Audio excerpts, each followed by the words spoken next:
Si vous ne savez pas où vous allez, comment saurez-vous que vous êtes sur la bonne voie et que vous êtes arrivé ou pas? Si vous ne savez pas exactement la mission que poursuit votre entreprise, comment saurez-vous que vous êtes sur la voie pour pouvoir atteindre vos objectifs? Sachez que si vous ne savez pas exactement la mission que poursuit votre entreprise, vous risquerez de prendre un chemin qui vous mènera là où vous ne devez pas être ou que vous ne devez pas aller. Raison pour laquelle aujourd'hui dans cette vidéo, j'aimerais vous aider à avoir un esprit clair sur cette question afin de pouvoir avoir une réponse à cette question en fonction de votre vision et en me basant sur les 4 critères qui sont aussi des petites questions auxquelles vous devez avoir des réponses qui vous permettront d'avoir la réponse à la question principale qui est: quelle est la mission de ton entreprise? La première question, c'est quel est ton projet? Et ici, ce qu'il faut simplement comprendre, c'est quels sont les services et produits que tu vends. C'est tout simplement ce qu'on te demande à ce niveau. Et cette réponse doit contenir au plus 2 ou 3 mots et non en une phrase. Donc, supposons que je suis un éleveur de poulets de chair et qu'on me posait cette question: quel est ton projet? Je dirais la vente de poulets de chair. Quel est ton projet? Vente de poulets de chair. C'est bon?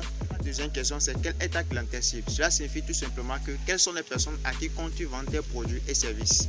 Parce qu'en business, tu dois déterminer ta clientèle cible. Tu ne peux pas viser toute la planète. On dit que celui qui vise tout le monde ne vise personne.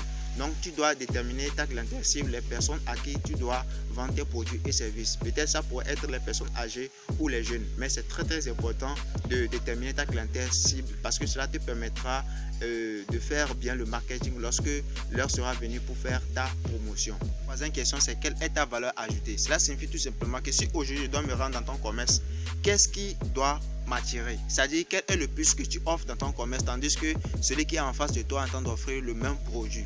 C'est le plus là que tu offres qui va m'attirer à venir dans ton commerce et à ignorer les autres là. C'est ça qu'on appelle la valeur ajoutée. Donc c'est très important ce troisième point. Et enfin la quatrième question, c'est à quel endroit comptes-tu vendre tes produits et services? Ça pourrait être au Togo, au Cameroun, en Europe, ça dépendra de toi. Il y a certaines personnes qui disent qu'ils veulent être partout au début. Non, c'est pas ça. Tu dois commencer quelque part, se battre pour dominer ton marché et ensuite aller vers tes expansions.